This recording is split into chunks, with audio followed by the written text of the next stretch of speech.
Assalamualaikum warahmatullahi wabarakatuh. Bismillahirrahmanirrahim. Bismillah, alhamdulillah, assalatu wassalamu ala rasulillah Sayyidina Muhammad ibn Abdillah wa ala alihi wa ashabihi wa mawalah. Wala hawla wala quwata illa billah. Amma ba'du. Yang terhormat Bapak Kasih Bimas Islam pada kantor Kementerian Agama Kabupaten Badung, Bapak Ibu penyuluh pada wilayah Kecamatan Mengwi, Kecamatan Rabian Semal, dan Kecamatan Kuto Utara. Alhamdulillah, puji syukur kehadirat Allah Subhanahu wa Ta'ala, kita semuanya dapat bersua kembali di tempat ini di kantor urusan agama Kecamatan Mengwi dalam rangka untuk mendengarkan pembinaan dari Bapak Kasih terkait dengan SE yang terbit. Banyak SE ini kita sendiri kemudian bingung untuk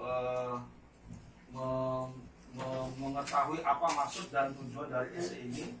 Maka itu biar tidak bingung-bingung, dengan semuanya pada kesempatan yang berbahagia ini saya kumpulkan untuk menerima pembinaan langsung atau sosialisasi langsung yang akan disampaikan oleh Bapak Kasih Bimas Islam terkait dengan SE.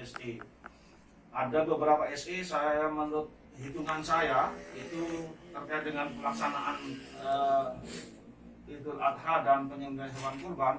Itu pertama ada SE nomor 15 tahun 2021, SE nomor 16, kemudian SE 17. Nah, kalau di kita ada SE 18 ya Pak Kasih ya, itu terkait dengan jam kerja pegawai negeri sipil di lingkungan Kementerian Agama. Kemudian SE daerah yang dikeluarkan itu ada 2, SE nomor 2 dan yang terakhir SE nomor 9 dari Gubernur. Bapak Ibu yang kami hormati, kita semuanya bertugas untuk bagaimana mengawal SE ini biar tidak kemudian berbenturan dengan keinginan masyarakat. Kita tidak bisa menutup mata bahwa masyarakat juga berkeinginan untuk melaksanakan ibadah ya. Melaksanakan ibadah di suasana atau di situasi pandemi ini, tapi tidak menabrak aturan. Jangan sampai kemudian masyarakat itu kita biarkan tanpa ada bimbingan arahan dari kita, karena kasihan, karena ini nanti kalau kemudian dia berbenturan dengan SI kemudian dianggap melanggar, maka ancamannya kan pidana. Jangan sampai kemudian ada di lingkungan kita yang kemudian menabrak itu, kemudian sudah susah payah untuk menyelenggarakan kegiatan ibadah kemudian dipidanakan. Mudah-mudahan itu tidak terjadi. Maka itu dalam rangka untuk mengantisipasi dan mengawal SE ini dan menyambut keinginan masyarakat, artinya memadukan keinginan masyarakat dengan SE yang sudah terbit, kita pandai-pandai untuk memberikan penjelasan dan mengawal kegiatan tersebut. Sholawat serta salam selalu dan senantiasa tercurah limpahkan ke haribaan Nabi besar Muhammad Sallallahu Alaihi Wasallam, para keluarga, sahabat dan pengikutnya hingga yaumil kiamah. Bapak Ibu yang kami hormati, mari kita awali pertemuan kita pada kesempatan yang berbahagia ini dengan bersama-sama membaca basmalah dengan harapan mudah-mudahan pertemuan ini dinilai ibadah oleh Allah Subhanahu wa Ta'ala. Bismillahirrahmanirrahim. Sudah terbiasa Al-Fatihah ya. Bapak Ibu yang kami hormati, selanjutnya kita dengarkan bersama arahan atau pembinaan dari Bapak Kasih. Mudah-mudahan apa yang disampaikan mendapatkan menjadikan pencerahan untuk kita semuanya. Kepada Bapak Kasih kami silakan. Assalamualaikum warahmatullahi wabarakatuh. Alhamdulillah, alhamdulillahilladzi ja'ala sakinata fi qulubil mu'minina wal mu'minat. Allahumma shalli ala sayyidina Muhammadin wa ala alihi wa sahbihi. Yang kami hormati sahabat kami, Kepala Kantor Urusan Agama Kecamatan Mengwi, kemudian yang kami hormati kawan-kawan para penyuluh agama Islam non-PNS di wilayah Kecamatan Mengwi, Kuto Utara dan Rabian Semal. Hari ini di tengah-tengah kondisi PPKM yang harusnya kita semuanya melaksanakan secara WFH, work from home, kita hari ini bisa bersilaturahim dalam rangka memikirkan umat dan jamaah kita semuanya. Mudah-mudahan ini menjadi nilai ibadah di hadapan Allah Subhanahu wa Ta'ala. Salawat dan salam mudah-mudahan tercurah limpahkan dari baginda Nabi besar Muhammad SAW, dan mudah-mudahan kita kita menjadi umatnya yang istiqomah ya, jangan serong kanan serong kiri, kita menjadi umat Islam yang insya Allah akan mendapatkan syafaat yaumil qiyamah. Amin ya rabbal alamin. Bapak Ibu yang kami hormati, singkat kata, kita di Bali ini merupakan wilayah provinsi yang menjadi dampak kebijakan dari pusat. Setelah Pak Presiden menetapkan bahwa tanggal 3 sampai 20 Juli ditetapkan sebagai darurat COVID dengan menetapkan PPKM, penetapan pembatasan kegiatan masyarakat, yang mana tujuannya semata-mata adalah untuk menjaga warga Indonesia untuk bisa tetap sehat dan bisa beraktivitas seperti biasa. Karena kita kalau melihat media di Jawa, baik Jakarta, Jawa Barat, Jawa Tengah, Jawa Timur, kita merasa kasihan dengan saudara-saudara kita. Saya saja sudah 2 lebaran nggak pulang kampung karena apa? Menjaga kondisi keluarga saya di kampung. Dalam 2-3 minggu ini, saya merasakan kalau punya saudara sepupu yang satu keluarga ikut isolasi mandiri. Ada yang di rumah sakit, ada yang di hotel, ada yang di rumah. Baru saja kemarin adik tiri saya juga baru ada pernyataan selesai isolasi mandiri. Jadi di kampung saya dulu udah ada 25 orang yang dinyatakan positif COVID. Yang dulu-dulu mungkin menganggap bahwa kalau di kampung tidak bakalan kena COVID karena orangnya tidak kemana-mana. Namun setelah kemarin ada momen besar Idul Fitri, banyak orang-orang perantauan yang tidak sabaran dan melanggar aturan sehingga bergumul dengan mereka-mereka. Inilah yang menjadi penyebab. Nah, kita di Bali, bagaimana menyikapi adanya surat edaran dari pusat, dari Menteri Agama, kemudian dari Gubernur, dari Bupati, kita sebenarnya tidak boleh panik dan tidak boleh risau. Karena kita di dalam melaksanakan tugas kan yang pertama wajib mengikuti aturan yang ada. Kedua, bagaimana mengakomodir keinginan jamaah kita, umat kita untuk bisa tetap melaksanakan ibadah. Kita di tanggal 21 Juni baru saja kita mensosialisasikan tentang surat edaran Menteri Agama nomor 15 tentang pelaksanaan protokol kesehatan bisa pelaksanaan Idul Adha dan pemotongan hewan kurban. Spanduknya aja baru terpasang kemarin. Ya minimal di KUA lah, atau kita mau mengituluskan ke masjid musola juga belum ada anggaran untuk sana. Namun saya yakin melalui kawan-kawan KUA dan juga penyuluh, informasi tersebut sudah tersampaikan kepada kawan-kawan di pengurus atau takmir masjid musola. Dan kemudian kemarin tanggal 2 Juli secara serentak semuanya mengeluarkan edaran. Ya, kita menyikapinya dengan mempelajari edaran tersebut. Contoh saja surat edaran Menteri Agama nomor 17. Itu kan tentang, judulnya mengerikan ya, meniadakan pelaksanaan sholat Idul Adha dan pemotongan hewan kurban di daerah yang melaksanakan PPKM. Ini pastinya akan mendapatkan berbagai macam model respon dari masyarakat tokoh agama, sehingga kami di Kementerian Agama Kabupaten Bandung senantiasa berkomunikasi, berkoordinasi dengan pihak-pihak terkait, terutama dengan Pemda Bandung yang sudah mengeluarkan edarannya, intinya mengacu kepada edaran Gubernur. Dan kami sudah koordinasi dengan pihak kantor wilayah Kementerian Agama Provinsi Bali, khususnya di bidang Majelis Islam, kemudian Majelis Ulama Indonesia Provinsi Bali, dengan Majelis Indonesia Provinsi Bali, yang mana bagaimana mengakomodir antara peraturan edaran yang ada, karena surat edaran ini kan mengandung konsekuensi hukum. Namun juga masyarakat ingin lebih bisa melaksanakan kewajiban agamanya di tengah-tengah masa pandemi ini seperti apa. Sehingga pas tanggal 2 dan 3 saya selalu komunikasi, sehingga dari pihak Kementerian Provinsi, MUI Provinsi, dan DMI Provinsi memang melakukan rapat terbatas dan sangat serius untuk menyikapi itu. Sehingga kemarin kita juga sudah sempat mengedarkan melalui grup-grup penyuluh, kemudian di Masjid Islam, dan juga pengurus Mas Musola, yang mana kita di Kabupaten Badung khususnya di dalam melaksanakan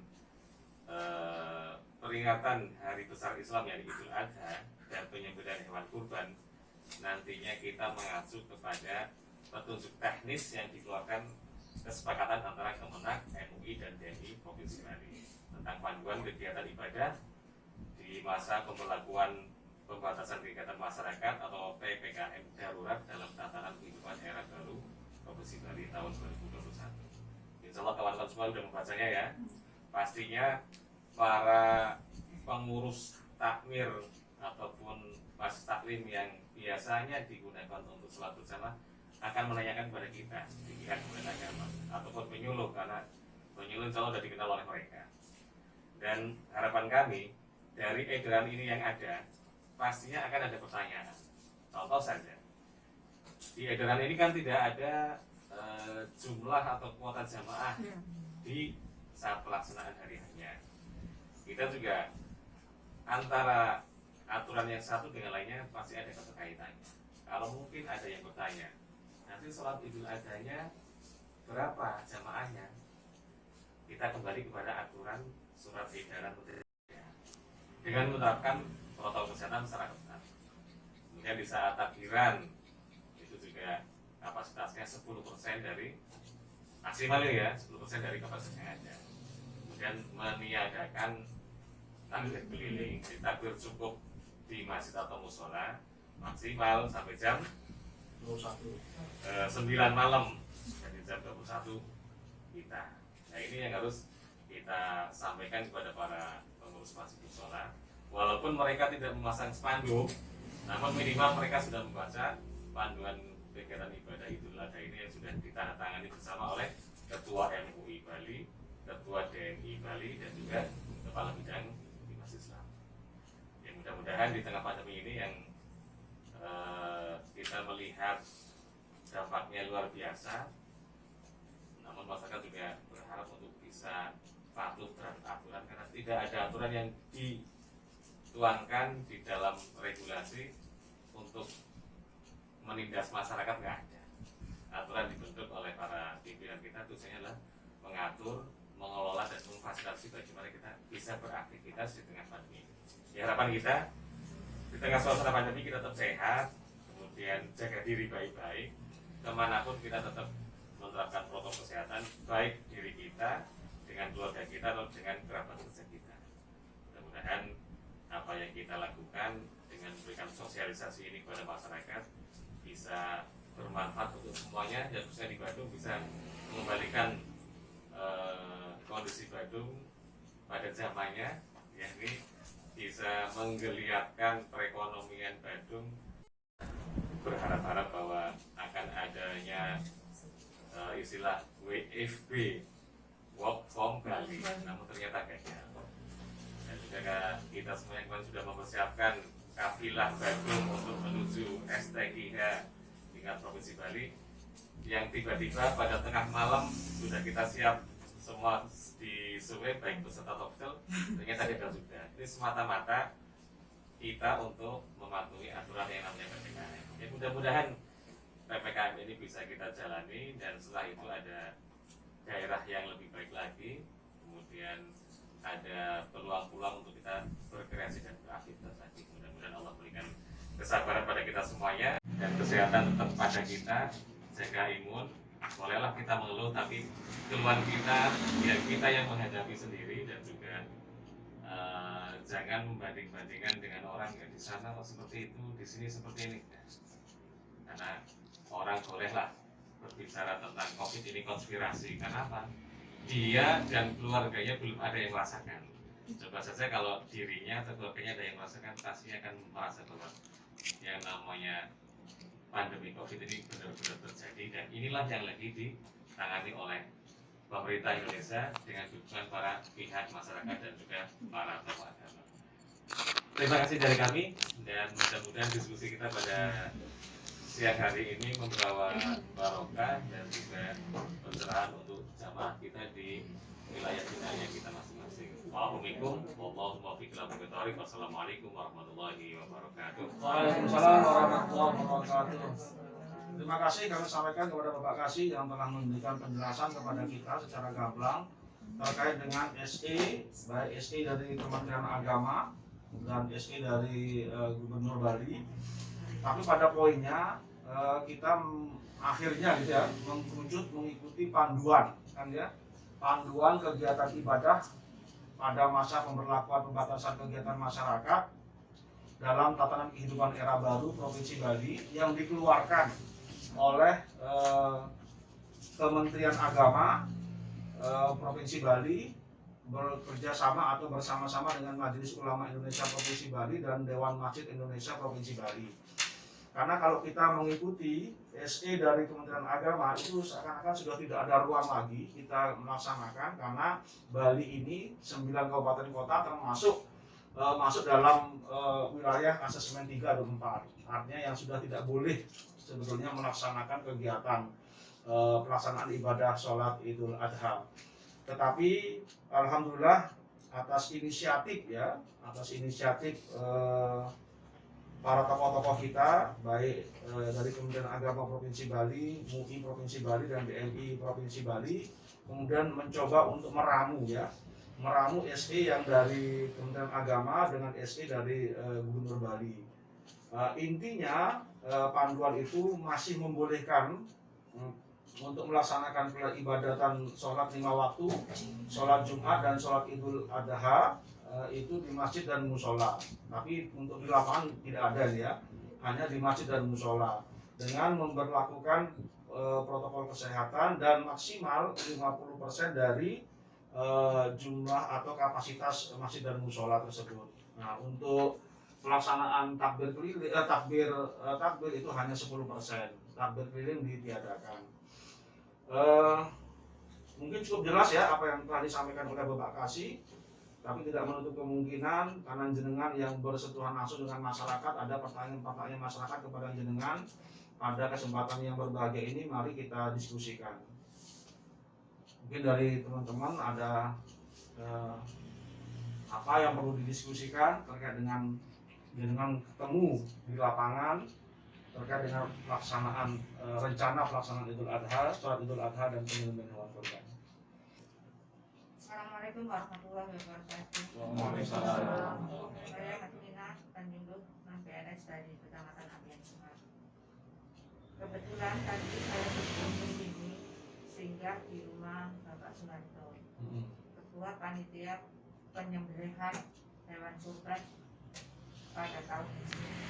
Kami tadi mau bicarakan seberapa yang kita potong dan seberapa panitia yang bisa hadir di situ.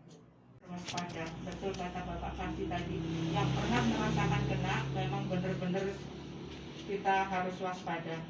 Nah, itu untuk kepanitiaan itu kami disarankan menghubungi Satgas, kemudian Satgas Desa, Satgas Banjar, dan Kecamatan. Nah, untuk itu menurut Bapak, kira-kira penyembelihan sapi itu sekitar 4 sapi. Sedangkan kalau tenaganya sangat sedikit itu juga tidak mampu. Apakah itu bisa dibagi menjadi 2 periode gitu, 2 step by step. Misalnya hari pertama 2, hari tasrik berikutnya 2 lagi. Apakah lebih baik begitu atau bagaimana? Terima kasih. Oke, mungkin yang lainnya ada yang mau bertanya lagi? Oke, kita rangkum nanti. Assalamualaikum warahmatullahi wabarakatuh. Waalaikumsalam warahmatullahi wabarakatuh. Assalamualaikum dari Kecamatan Wilayah Senang. Waalaikumsalam warahmatullahi Saya ingin menanyakan Pak ya, ini menyangkut Idul Kurban ya. Untuk sholatnya itu kan biasanya di musola ya. Apa itu bisa di teknisnya apa bisa di siasati di beberapa tempat itu Pak, tapi sudah prokesnya ketat dan juga jarak rumah yang dipakai itu memungkinkan dia besar juga belum seperti tahun yang lalu itu Pak. Apa itu bisa dimungkinkan itu Pak? Penjelasannya lebih jelas lagi. Oke. Sementara udah dulu ya. Oke, terima kasih pertanyaannya ini sangat bagus karena kondisi kita ini kita yang tahu kan. Dari Bu Hajah Alfian Semar ini tadi menanyakan bahwa dengan keterbatasan tempat dan juga personil yang harus terbatas hadir, apakah boleh pemotongannya bertahap? Insya Allah boleh, karena di panduan atau di surat edaran Menteri Agama nomor 17 ini kan jelas di sana. Diharapkan pemotongan hewan kurban dilaksanakan pada hari tasriknya, tanggal 11, 12, dan 13 Dzulhijjah. Kalau kita melihat kalender biasa umum, nah hari liburnya kan cuma 1 hari. Yang kerja biasanya ada yang beraktivitas, sehingga pastinya di masyarakat, entah di masjid, musola atau masjid taklim, hari pertama pasti melaksanakan. Jadi bisa saja nanti pelaksananya di hari hanya pas tanggal 10 Dzulhijjah, hari raya Idul Adha, atau mungkin kalau keterbatasan tenaga julehanya, juru sembelih halalnya, bisa saja dibagi bertahap hari pertama, kedua, atau ketiga. Dan saya harapkan untuk pembagian hewan kurbannya juga tidak seperti model dulu lagi, tidak membagi kupon kemudian masyarakat berkumpul untuk mengantri ambil jatah hewan kurbannya, namun upayakan panitia langsung mengantar ke rumahnya masing-masing sesuai dengan data yang sudah terkumpul oleh panitia. Ngatain Bu, ya? Dikondisikan saja. Kondisikan. Tapi biasanya memang kami tidak menyebar kupon untuk datang, kami datang untuk mengantar. Ya. Kemudian kedua pertanyaan dari Bu Trisna mengenai tempat pelaksanaan sholat Idul Adha. Jadi kondisi kita kan sama dengan tahun lalu kan. Tahun lalu kita sudah mengalami berbagai macam aturan di masa pandemi ini. Jadi untuk memecah kerumunan, karena nggak mungkin bisa satu perumahan atau satu musola semua yang berusukan, nggak mungkin, maka dibijaksanai untuk memecah kerumunan. Apabila masjid atau musola sudah penuh dengan kapasitasnya yang 50%, bisa dialihkan ke masjid taklim atau madrasah atau TPQ yang bisa digunakan untuk melaksanakan sholat Idul Adha. Tapi dengan catatan komunikasikan dengan pemangku lingkungan setempat, karena mereka pastinya ya bertanggung jawab atas pelaksanaan pengawasan COVID ini, dan juga protokol kesehatan tetap harus dilaksanakan dengan ketat. Jangan sampai membuat jamaah baru di perumahan tanpa ada laporan atau koordinasi dengan lingkungan, terutama ya klien dinas atau adat setempat. Pastinya mereka akan memaklumi itu. Yang lain? Assalamualaikum warahmatullahi wabarakatuh. Saya di sini Pak mau menyampaikan juga bahwasanya untuk di tempat saya sendiri tidak mengadakan sholat Idul Adha sama pemotongan hewan kurban, dikarenakan kondisi lingkungan yang tidak mengizinkan. Itu yang pertama. Terus untuk yang kedua, untuk yang di Masjid Taklim satunya pun juga sama, karena tidak diizinkan oleh lingkungan. Jadi untuk tahun ini Idul Adha kita tidak mengadakan, walaupun yang kemarin kita pernah mengadakan masing-masing blok. Untuk saat ini masing-masing blok ditiadakan karena kondisinya Pak kan gitu. Disebabkan lingkungan, disebabkan kemarin kan sempat kemarin kita sebagai warga muslim itu bulan Ramadan kemarin kan terkena ada sekitar 10 kakak yang kena, dan itu semua muslim. 10 kakak atau 10 orang? 10 kakak Pak. Berarti lebih dari 20 orang ya? Satu keluarga itu rata-rata kan gitu. Satu keluarga 2, 3. Nah, itu yang terkena Pak, dan kemudian diisolasi di Hotel Bakuk. Dan juga kan kemarin sempat dengar kabar bahwasanya salah satu ketua Masjid Taklim kita itu kan meninggal dunia, Pak Topan Prianto. Nah itu kan dikarenakan juga COVID. Itu jadi karena kejadian tersebut lah untuk lingkungan, kita sebagai warga muslim sana itu mengambil inisiatif sendiri untuk tidak mengadakan sholat Idul Adha atau pemotongan hewan kurban, karena juga ingin menghormati umat yang lain. Gitu aja. Itu mungkin cukup laporan dari saya juga Pak. Mungkin kurang lebih yang mohon maaf. Assalamualaikum warahmatullahi wabarakatuh. Waalaikumsalam warahmatullahi wabarakatuh. Apa dulu monggo? Terima kasih. Assalamualaikum warahmatullahi wabarakatuh. Waalaikumsalam warahmatullahi wabarakatuh. Jadi sekaligus sharing Pak, seperti itu terkait dengan pelaksanaan Idul Adha dan kurban juga. Jadi kebetulan sih di kami itu memang salah satu bagian dari Korwil Majelis Taklim Nurul Hikmah. Dan mungkin salah satu korwil yang paling aktif ya di antara korwil-korwil yang lain di Majelis Taklim Nurul Hikmah. Alhamdulillah. Nah, secara koordinasi dengan lingkungan alhamdulillah baik gitu kan, sehingga kemarin kita juga sudah konfirmasi terhadap klien, lalu kita ada perwakilan yang diminta untuk datang ke balai desa, dan di sana ketemu dengan klien, berbekal, lalu satgasnya juga, satgas desa, dan juga babin kamtipmas, seperti itu.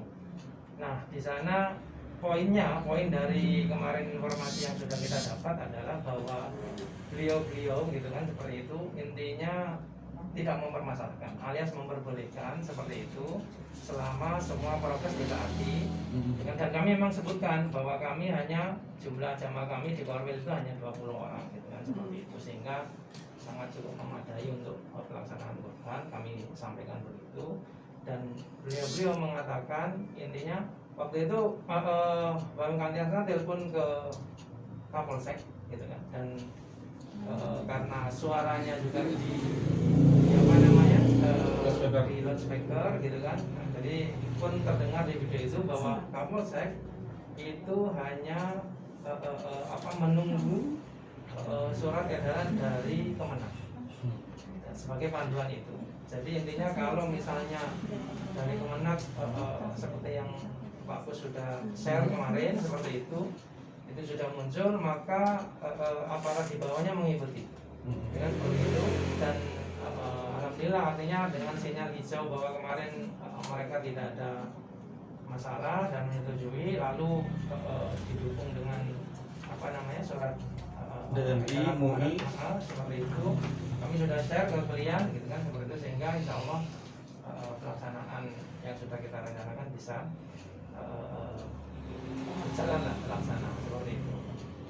Mungkin itu dari Sibang ya, Sibang aja. Kami juga include dengan Majelis Taklim Nurul Hikmah. Nah, tadi Pak Diapa juga sudah confirm ke kita bahwasanya secara satu kesatuan Majelis Taklim Nurul Hikmah itu sudah dilaporkan tempat penyelenggaraan itu ada 2, jadi Tilatusari dan di Tegal itu seperti itu. Dan itu akan dilayangkan surat permakluman, itu permintaannya Satgas Covid kecamatannya seperti itu, untuk terkait dengan pelaksanaan. Itu mungkin informasinya dari kami. Oke, terima kasih Pak Ardi dari Ardian dari Ardian Semal ya, Mengwi, sama Mas Fuad dari Ardian Semal juga. Perlu kita ketahui bersama bahwa melaksanakan sholat Idul Adha ini kan hukumnya sunnah. Upama pun tidak melaksanakan, insya Allah nggak berdosa. Tapi perlu diketahui sunnahnya itu sunnah muakkad yang memang dinanti-nanti oleh para jamaah. Mengenai kondisi di perumahannya yang ada 20 kakak muslim dinyatakan terkonfirmasi COVID, ya harus dimaklumi itu. Memang kondisi seperti itu. Inisiatif untuk tidak melaksanakan malah bagus, karena apa? Dengan terang mengikuti edaran Menteri Agama. Bagi yang kondisinya tidak memungkinkan, alangkah baiknya tidak melaksanakan sholat Idul Adha. Anggap saja ini merupakan udzur secara syar'i. Dan kalau memaksakan diri malah nanti efeknya lebih berat, lebih parah. Apalagi lingkungan satgas COVID di desanya mungkin yang tidak menyetujuinya, ini masalah. Kemudian yang pemotongan hewan kurban yang akan dilaksanakan di Nurul Hikmah bertahap itu kan, hari pertama dan kedua. Ya, yang bertahap insya Allah mungkin di Tilatusari Pak Kasih, seperti itu. Tapi Karena misalnya nggak cukup waktunya. Iya betul. Ya, itu Kami punya kondisional tempat, kami punya tempat sendiri, lahan kira-kira 1,5 area itu memang untuk khusus pemotongan hewan. Teman-teman ya. Ya insya Allah komunikasi, apalagi Satgas sudah diberikan surat permakluman tentang panduan ibadah yang ditangani antara Kemenak dan juga perwakilan umat dari MUI dan DMI, kan insya Allah mereka sudah memahami karena ini berlaku untuk sebalik. Terus kemudian Bu Dewi. Azizah. Bu Azizah. Terima kasih untuk waktunya. Assalamualaikum warahmatullahi wabarakatuh. Waalaikumsalam warahmatullahi wabarakatuh. Saya Ilmu Agama Islam PNS dari Kute Utara. Ya, begini, dari Majelis Taklim saya sendiri memang tidak mengadakan sholat Idul Adha dan pemotongan hewan kurban. Tapi yang saya mau tanyakan, misalnya Pak, seandainya ada di suatu majelis taklim atau suatu masjid yang melanggar prokes, apakah ada sanksi dari desa atau dari pemerintah? Seperti itu. Apakah pemerintah langsung memantau secara langsung kegiatan ibadah Idul Adha? Terima kasih. Ini masjid taklim mana? Betul. Dalung. Al-Hijrah. Dalung, ya. Musola Al-Hijrah itu. Tapi Musola, ya. tahun ini rencana tidak Tidak melaksanakan mengadakan karena sholat Idul Adha-nya atau pemotongan hewan kurbannya? dua-duanya. Dua-duanya. Karena surat dari kepala desanya pertama menerima surat SE dari Kemenak itu, Pak. Ya. Jadi langsung memanggil ketua yayasan untuk tidak mengadakan kegiatan itu. Sampai dari kemarin sudah juga tidak melaksanakan sholat ibadah 5 waktu. Sholat azan juga nggak mengadakan. Pemotongan di luar juga enggak? Di tempat pemotongan hewan juga enggak? Ditutup istilahnya. Nggak, ya memang nggak mengadakan. Sempat kemarin sudah mau mengadakan, tapi karena ada surat edaran itu, jadi langsung ditiadakan. Memang gini, perlu dipahami oleh kita bahwa di masing-masing local wisdom stakeholder yang memangku wilayahnya, ada yang tekstual langsung menerapkan apa yang menjadi kebijakan pemerintah daerah atau pusat, atau ada surat edaran gubernur langsung itulah dipakai, atau ada edaran bupati, atau langsung menunjuk surat edaran Menteri Agama yang secara umum, secara nasional diterapkan kan. Sementara kita juga berusaha semaksimal mungkin agar tidak ada kontra di antara kita. Muncullah kesepakatan bersama nih dari pihak Kemenak, MUI dan DMI mengenai ada tidakkah sanksi bagi pengelola masjid atau musola yang mungkin melanggar protokol kesehatan lainnya sebagainya. Sebenarnya ya ada. Pertama, kalau memang pengelola masjid musola tidak melaksanakan protokol kesehatan, acuh tak acuh dengan aturan, ya otomatis lingkungan pasti kan melapor ke Satgas. Dan di setiap hari raya, Satgas, entah Satgas desa, kecamatan yang melibatkan dari pihak kepolisian, Satpol PP, Pecalang dan sebagainya, pasti memantau itu. Kita nggak mau tempat ibadah yang kita muliakan ini ya, tempat kita berdoa, beribadah, kemudian dicap inilah sebagai sumber malapetaka atau sebagai tempat muncul penularan baru dalam event ibadah malam Jumat. Jadi kalau memang tidak melaksanakannya karena kesadarannya, kemudian sudah menjalin komunikasi dengan pihak desa atau satgas setempat, ya tidak masalah. Memang secara luas, secara umum diharapkan di wilayah yang zona merah atau oranye untuk tidak melaksanakan seperti edaran agama. Tapi apabila memang bisa dikondisikan dengan memberikan keterangan, penjelasan dan permakluman dengan jamaahnya, apalagi ada edaran bersama ini, insya Allah akan memakluminya. Boleh saja nanti dari pihak pengurus masjidnya atau musolanya itu koordinasi ulang kepada desanya dengan membawa panduan ibadah yang dari Kemenak ini diketahui oleh Kemenak, Kepala Bidang Ibadah Islam, dan MUI Provinsi juga DMI Provinsi yang juga menjadi anggota DPD RI Provinsi Bali. Jadi ini juga punya sandaran dan juga punya regulasi untuk bisa memberikan yang terbaik untuk jamaah. Ya, mungkin hasil rapat dari musola atau majelis taklim Al-Hijrah ya, itu mungkin sebelum terbitnya panduan ini ya, panduan dari DMI dan MUI ya, yang ditandatangani atau diketahui oleh Kepala Bidang Umat Islam. Karena beredarnya kan Wilayah satu hari. Satu hari. mungkin itu bisa ditinjau ulang keputusan itu, karena ini kita sekali lagi oke lah ini ada aturan, ada SE ya, tetapi kan juga kita bagaimana juga bisa menjembatani kerinduan masyarakat untuk beribadah lah itu. Tapi ya kalau memang itu menjadi kesepakatan yang kemudian sudah diketahui oleh istilahnya petugas tempat, ya mau bagaimana lagi ya, tapi kalau masih bisa ditinjau ulang ya ditinjau ulang. Coba disampaikan kepada pengurus majelis taklim atau pengurus musola di sana, ada panduan dari MUI dan dari DMI Provinsi Bali yang diketahui oleh Kepala Bidang Bimas Islam Kementerian Agama Provinsi Bali bahwa masih ada ruang untuk melaksanakan, masih dibolehkan. Yang penting tidak melampaui kapasitas yang sudah ditentukan dan tetap menjaga prokesnya itu. Mungkin itu bisa disampaikan ya, biar berpikir ulang lah pengurus ini. Kasihan juga masyarakat ini kan menunggu-nunggu gitu ya. Memang walaupun itu sunnah, tapi sunnahnya muakkad kan gitu ya. Itu mungkin ada lain yang perlu didiskusikan. Selain ini yang ada tambahan, selain ada panduan dari MUI dan DMI, saya pernah makanya saya cari itu di grup WA, itu ada hasil kesepakatan rapat forum komunikasi umat beragama. Di poin sana itu sama dengan panduan ini, artinya masih ada ruang membolehkan untuk kegiatan ibadah, yang penting membatasi gitu. Jadi cuma saya cari, mau saya print di mana itu, tapi saya sudah pernah baca itu. Gitu. Ada lagi yang perlu didiskusikan? Kalau tidak ada, saya juga punya kepentingan dengan jenengan semuanya terkait dengan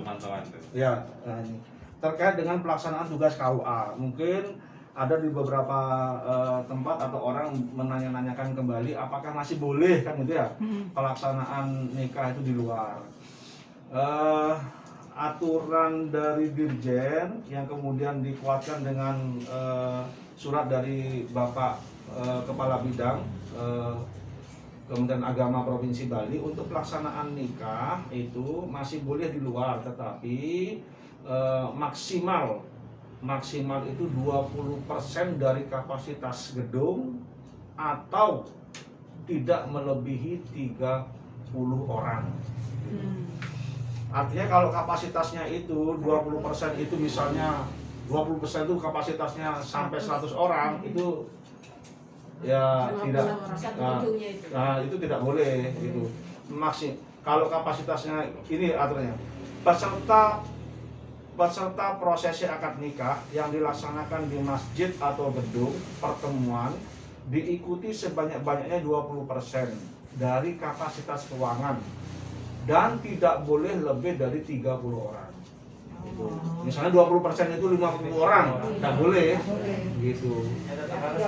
Nah, gitu ya. Jadi disampaikan, karena ada beberapa calon mantan, Pak ini PPKM bagaimana Pak? Ini saya masih boleh melaksanakan, saya sampaikan ini. Surat edaran baru Pak? Enggak, ini diterbitkan tahun 2020 tentang pelaksanaan tugas KUA, tetapi sebelum ada aturan terbarunya. Maka itu surat dari provinsi masih merujuk kepada ini terkait dengan tugas KUA. Ya, itu disampaikan. Selanjutnya saya minta bantuan jenengan berdasarkan SE 16 dan 17 bahwa KUA dan penyuluh mempunyai tugas untuk supervisi ya, monitoring. Ini ada 3 lembar checklist. Yang pertama itu terkait dengan pelaksanaan pelaksanaan Idul Adha. Yang kedua pelaksanaan takbiran, dan yang ketiga pelaksanaan penyembelihan hewan kurban. Ya. Kalau memang di wilayahnya itu tidak ada, ya disampaikan saja bahwa tidak ada, kan gitu. Kalau ada, mohon ini diisi checklistnya berdasarkan hasil audiensi kita atau hasil koordinasi kita dengan panitia setempat, gitu. Tapi kalau sembelihnya di luar tetap didata? Tetap aja didata, gitu. Tetap aja didata. Kalau yang pelaksanaannya terkait dengan koordinasi atau form isian terkait dengan pelaksanaan sholat Idul Adha, gitu, itu minimal 3 hari sebelum pelaksanaan. Tapi kalau takbiran ketika pelaksanaan penyembelihan hewan kurban juga ketika pelaksanaan, gitu ya. Misalnya di Musola Al-Hijrah misalnya di Dalung itu gitu. Nah itu paling tidak dia sudah, kita dengar ini informasi bahwa dia akan melaksanakan pelaksanaan sholat Idul Adha. Nah 3 hari sebelumnya kita sudah koordinasi, sudah tanya-tanya terkait dengan prokesnya, jumlah jamaah. Di sini sudah lengkap ya. Saya minta ini jenengan fotokopi sendiri, ini sudah saya sediakan. Misalnya ada 2 ya tinggal difotokopi lagi 1, ada 3 difotokopi lagi 2 gitu aja ya. Saya minta dilaporkan membantu tugas KUA, dan saya minta nanti saya bisa juga, karena saya juga bukan hanya jenengan saja yang berkewajiban, saya juga dibebani untuk itu. Mungkin nanti menjelang pelaksanaan pemotongan hewan kurban, saya mungkin atau pas hari hanya kapan itu saya akan koordinasi ke jenengan lewat telepon atau WA ya. Mungkin saya bisa ke sana sampel, mungkin mengui gitu ya. Mungkin kalau ada 3 tempat ya mungkin 2 tempat yang akan saya datangi Agen Semal. Tapi kalau pada hari itu ya saya tidak bisa maksimal harus sampai selesai, karena saya akan keliling ya. Mungkin ya hanya melihat gitu, koordinasi pindah ke tempat yang lain gitu nggih. Lanjut, selain itu kami juga sebenarnya perlu data dari para penyuluh terkait tentang pemotongan hewan kurban. Tadi saya dapat tamu dari Dinas Pertanian dan Pangan Kabupaten Badung. Intinya dari Dinas Pertanian ini bekerja sama dengan Fakultas Kedokteran Hewan Udayana akan memantau tentang pelaksanaan pemotongan hewan kurban. Jadi sedini mungkin mohon datanya di mana-mana saja tempat yang akan melaksanakan pemotongan hewan kurban, sehingga data tersebut bisa kita kirim dalam rangka pemantauan ini. Karena jangan sampai hewan kurban yang kita potong itu kurang sehat, malah nanti akan membawa penyakit lagi. Selain halal juga layak konsumsi. Nanti surat akan kami share hari ini atau besok untuk permohonan secara resminya. Pak, nanya Pak, dulu kan kita ada data formulir lampu seperti ini. Itu kan ada mengisi juga dari, itu ada dokter hewan, dari Dinas Pertanian sama Dinas Kesehatan, Peternakan. Itu tetap kita isi nanti berarti ya? Ini ngikuti ini saja, oh, ini aja. saja ini. Berarti yang lama itu nggak usah? Ini yang terbaru, ini berdasarkan SE 16 dan 17. Menteri Agama. Ya, ini yang terbaru 2021. Iya, biasanya memang. Kalau ada 3 tempat ya di fotokopi sendiri. Iya.